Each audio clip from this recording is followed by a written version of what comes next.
This is the stuff of dreams right here. For real.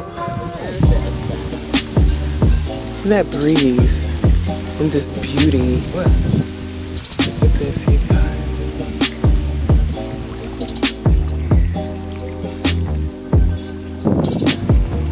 This is buffalo grass.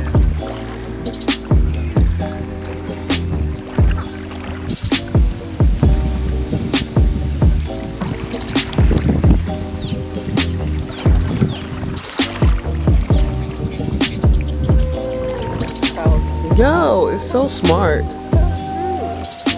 It's so smart.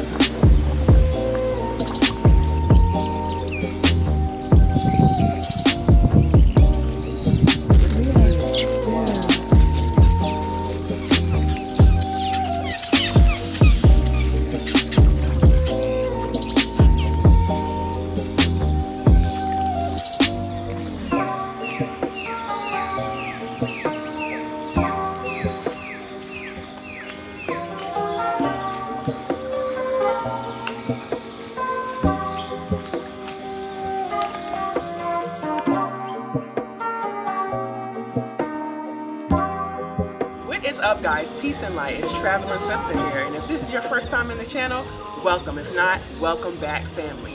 So I am elated today, okay, because I have a special guest with me. Some of you may already know her.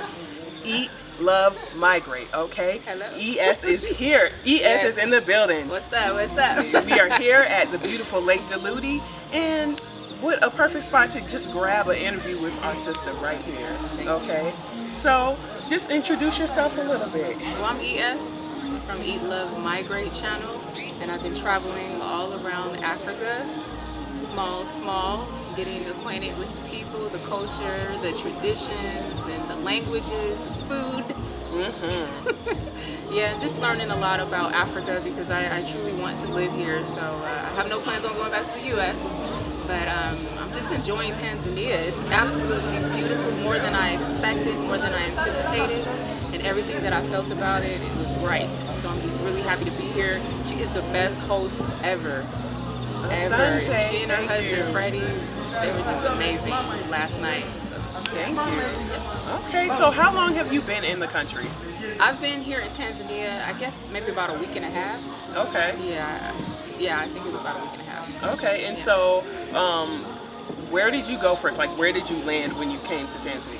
I went to, I landed in Dar es Salaam, but then I immediately went to Zanzibar. Okay. I wanted to see what Zanzibar was all about. I spent maybe about 3 days there, got what I needed to see, and then I came back to Dar es Salaam, then to Karatu, and then back to you, which is in Arusha. So that's pretty much how that happened. Okay, so you know, out of all those places that you hit kind of quick, like what was the initial vibe that you got, like from Dar when you landed?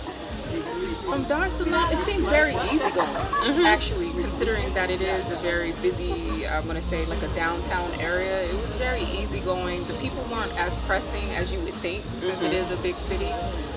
The weather was just right. I just enjoyed just the hospitality, how people address you, welcome sister, all of that. Yeah. So it was very easygoing.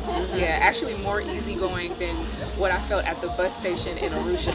Oh yeah. In Arusha, they're like, come with it. How much you got? You know. Hustle and bustle. Yeah, but I've enjoyed everything about Tanzania so far. Okay, great. I really have. All right. Yeah. So what vibe did you get from Zanzibar? Zanzibar is like a festival city to me. Now, of course, if you know, it's predominantly Muslim, but it's very touristy. They're very open to foreigners and people that are traveling about, but they're very welcoming as well. And they're tolerant of all types of backgrounds. I learned this just by taking a road trip to the other side of the island because I went to visit the Rock restaurant. So I was able to kind of feel people out.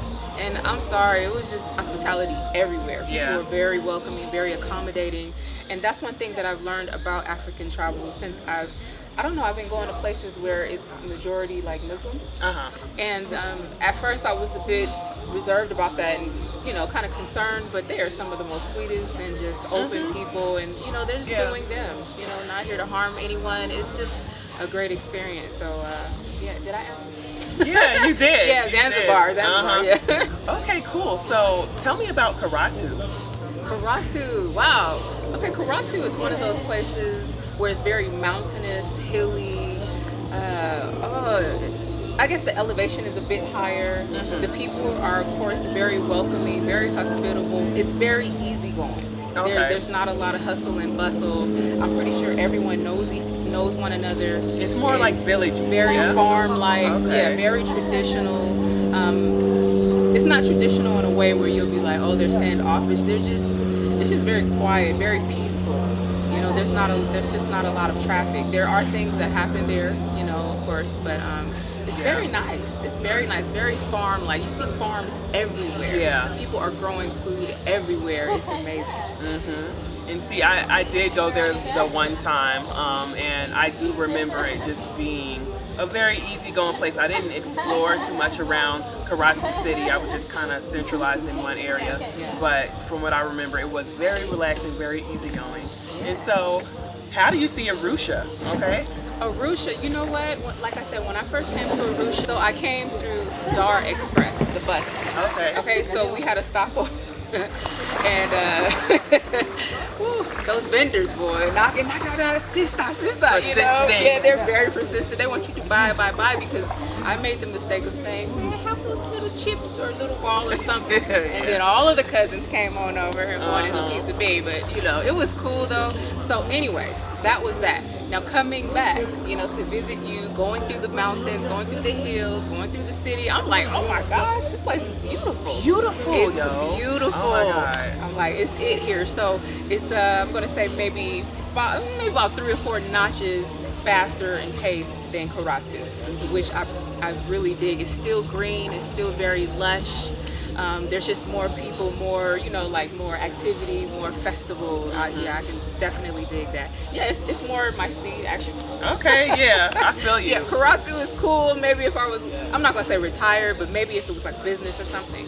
But this is it. I like Darcy. Excuse me. I like Arusha. Arusha, really nice. Yeah, and that's what I do really dig about Arusha is that it's that in between balance, because if you go more towards like the Usa River side of Arusha, then there's your farms and you know open fields and stuff. When you go into the city, it's city and there's no question about it. You know, it's like hustle and bustle, people in the streets, you know, movement, life, all of that stuff. But you can get away from that. I mean, because when we first went to your place, I was like, oh wow, we're in the city. Does she live in the city? They were like, no, she lives out. So once we were going up and up, and I was like, oh my gosh, this is perfect. Because it's like you're still part of the city, but yet you can be out on your own as well, and you still see the mountains and the trees and grow your fruit. It's real out here. Right. Yeah, now I see why you moved here. Yeah. Yeah, I love it. Okay. And the vibe of the people too. I was just about to ask that. It reminds me of California. Their vibe kind of reminds me of California. Interesting. Okay. Very interesting. Yeah.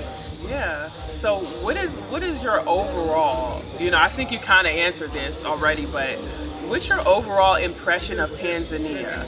Okay, like just overall, how do you feel about it? Tanzania is everything that I expected, and I don't know why.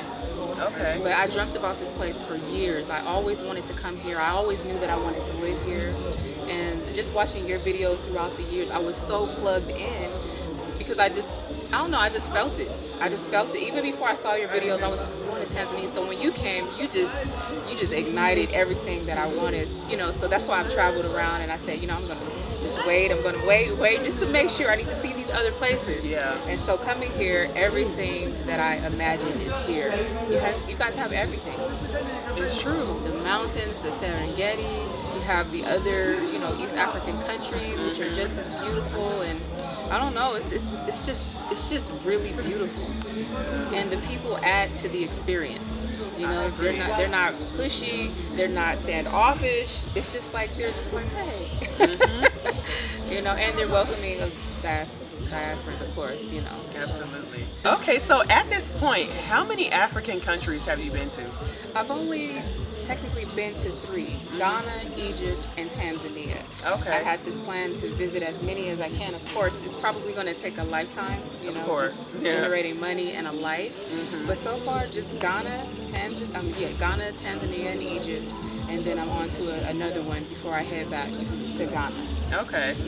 Do we know which one that is? Can you tell us which one that is, or Yeah. you want to keep it like no, this? no Okay. secret. I'm going to Sierra Leone. Okay. Oh yeah. Okay. It's the land of my mother's ancestral lineage, so I'm really Awesome. excited to go check out Sierra Leone. Yeah. Okay, great. So, all right, with Eat Love Migrate, what it's, I mean, you're traveling, you're talking about health, you're talking about spirituality.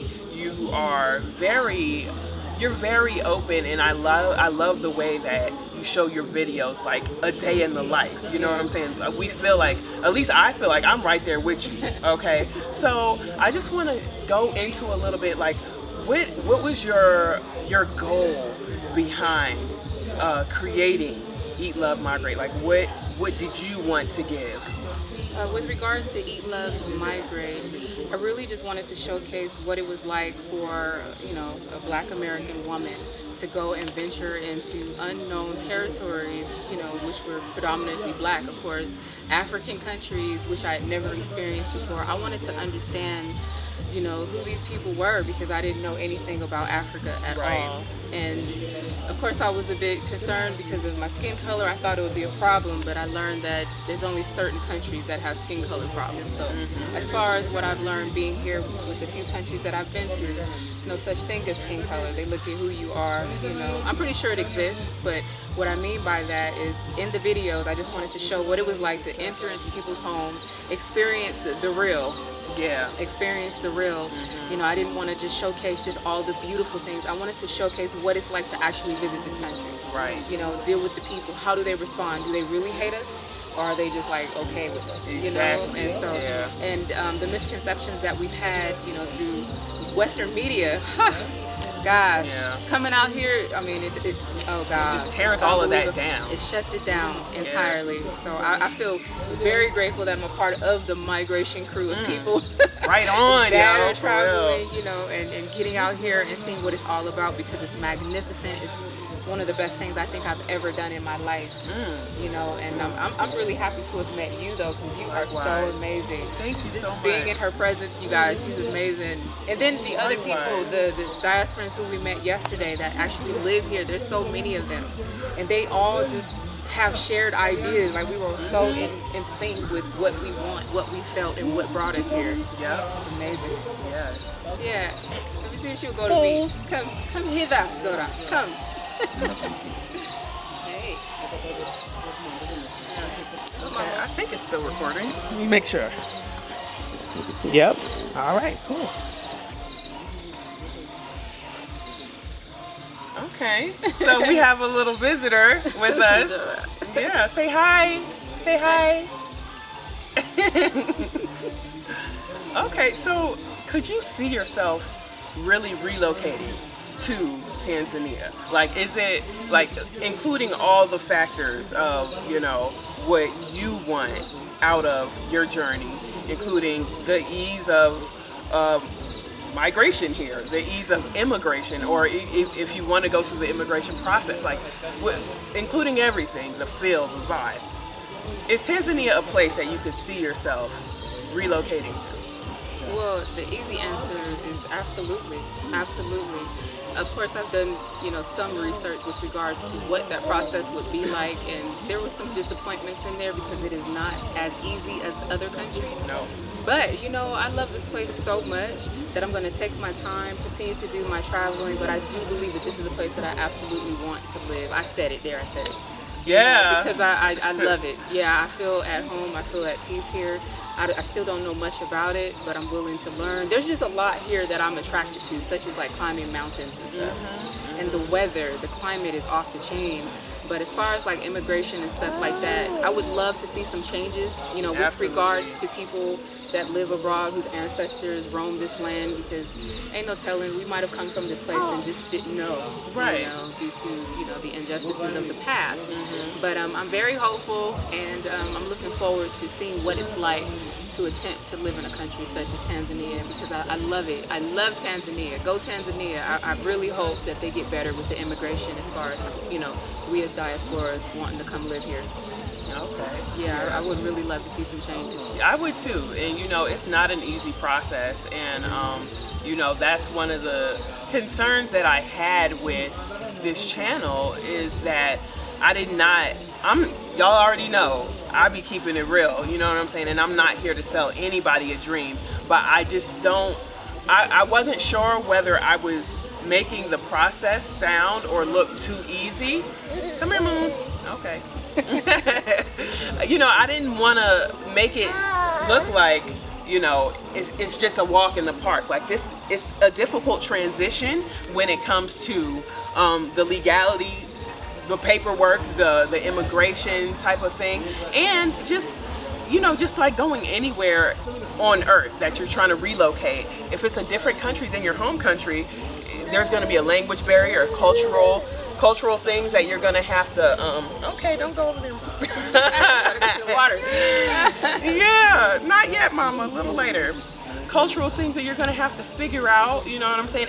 And also just like finding your tribe, because that's really difficult when you have a language barrier, you're learning the language, learning the culture, the customs and everything.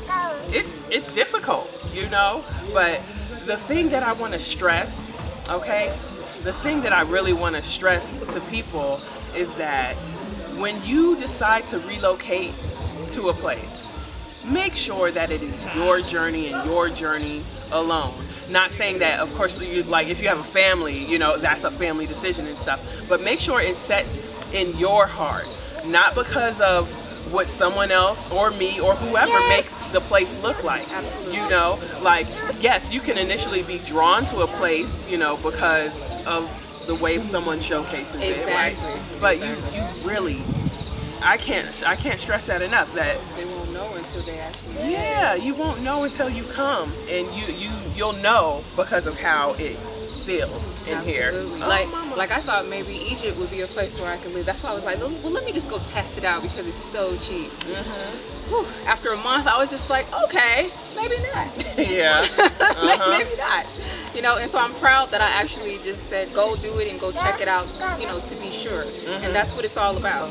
That's what it's all about, making sure that you feel right about your decisions, not based off of videos because they look so beautiful, because Africa is beautiful, but it's all about your soul tribe, how you feel about the connection with the people, the native people, the diaspora, all of that, the languages, if you're adaptable with the food and, the weather, the mosquito, anything. There's so many different things that we look at, so.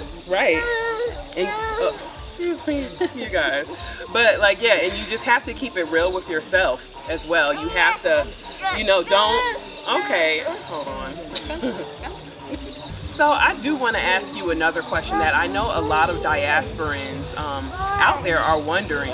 Like, as an African American, a Black American returning to the continent, just the moment you step foot on African soil, how did that feel? Oh wow, it felt amazing, but at the same time it felt very familiar. That's how I knew the steps were divinely guided, because I was like, wow, the weather it's like it was familiar, so I was emotional. Like the first night that I slept, it was like I felt safe. Yeah. It was surreal. I'm not trying to romanticize it, but these things that I've expressed on my channel all the way through, sometimes I couldn't really express myself because it was overwhelming, because I really just wanted to get out of the US. And so touching down on the soil, the weather hitting me, just the vibes of the people, it was right. Yeah. It was right. It was like the perfect puzzle. That was missing. It was a feeling of completion. Yeah. And just getting started with that completion, because I had no idea so many different things were going to open up. Many opportunities that I would never tap into in the U.S. Limited opportunities there. But once I got here, it's like all of my gifts began to open up. Yes. Yeah. Yes, right on. So, have you experienced any spiritual growth or any personal growth or anything like that since being here on the continent? Yes, absolutely. When I was in the U.S., I had, I was just kind of angry about a lot of different things. And I was still a bit angry when I arrived, I was still bitter about certain things. But as time went by, and as I I don't know, just moved day by day and just observing people and how they interacted with one another, the family dynamic, everything became very inspiring. Like, wow, I could actually have a family like this one day. Like, wow, like people, there's men that actually like stay with their children. You understand? Like don't run off. Not saying everything is perfect, but just to watch the family dynamic. People are about their families here in all of the countries that I've been to so far. And the men display a tenderness which I didn't quite see in America. America, you know, no offense, my brothers, but it does seem like we've had such a hard time that it's made very, very macho, you know. But when you're in your environments, your natural habitat, I think that you have no need to be bucked up and angry all the time. Right. So, or on guard. Yeah, and so I was on guard. I was angry, but being here, like I said, it has just awakened me to so many different spiritual things, and it's just been amazing. I love it, and I don't really know what else to say, but yes. That's awesome. That's Yes. awesome. I felt the same thing when it comes to healing. When I came over here, it was just an onslaught of BS that was just happening in my life right before, literally just a few months before I was coming to Tanzania. And, you know, I decided to push through that because I felt like, you know, it's always, you know, darkness before the dawn. It's always like, you know, a bunch of stuff before something amazing happens. And really, and I know I've said this before, you guys, but it's like being in Tanzania, being on the continent, I really feel like because of the pace of life out here is much slower than what I'm used to in the States. I've had time to be. I've had time to heal. I've had time to just literally stop and smell the flowers, to walk and be in nature, and to be, we were just talking today about being among the vibration of nature is something very healing about that energy. Absolutely. Yeah. And I agree with what you said prior to coming to the continent. It seemed like everything was being sabotaged. Like there were so many different things with regards to my finances. Like things just started turning upside down. And I said, you know what? I don't even care. I'm getting on that plane. Things are going to work out. And so it did. So in the process of attempting to remove all those layers of what happened yesterday, with each day, just, you know, learning to be in tune with nature, it just makes you appreciate just being. Yeah. You know, it's really remarkable, and you just take it day by day, you know, just removing things that no longer serve you, which I'm finding is just a beautiful experience.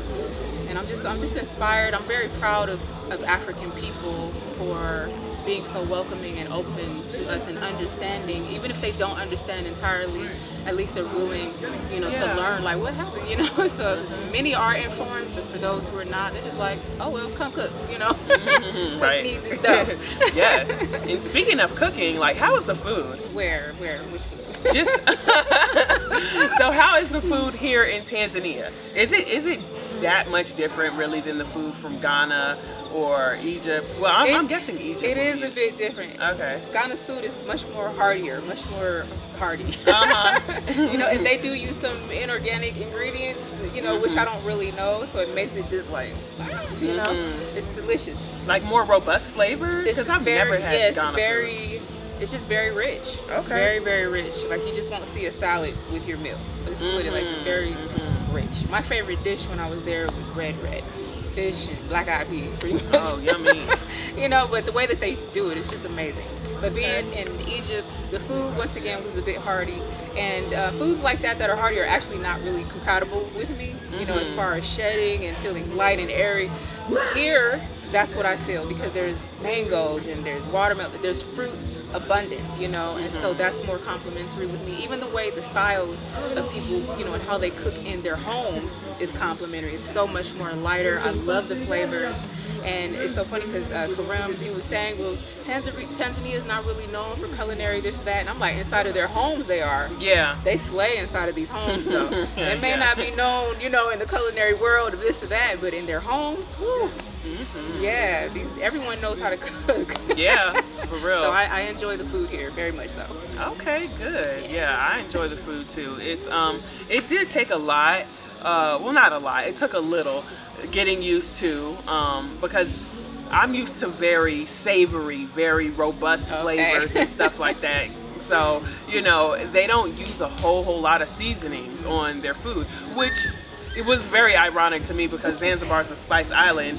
I'm like, so, okay, y'all don't use them, but, you know, Yeah, it's like no shade, but, you know, like, it was just something that I had to adjust to. But, like, I mean, I kind of like it that way because now I feel like I taste the natural flavor of the foods. I taste, like, I taste the food. Like, I'm supposed to taste the food. Nice. Yeah. You know? And that's why, you know, like, most people here, they live more like just, I don't know, because there's a lot of terrain, so it kind of forces you to walk around and stuff. So people are, like, more lean here. Yeah, you know, that's true. Pretty cool.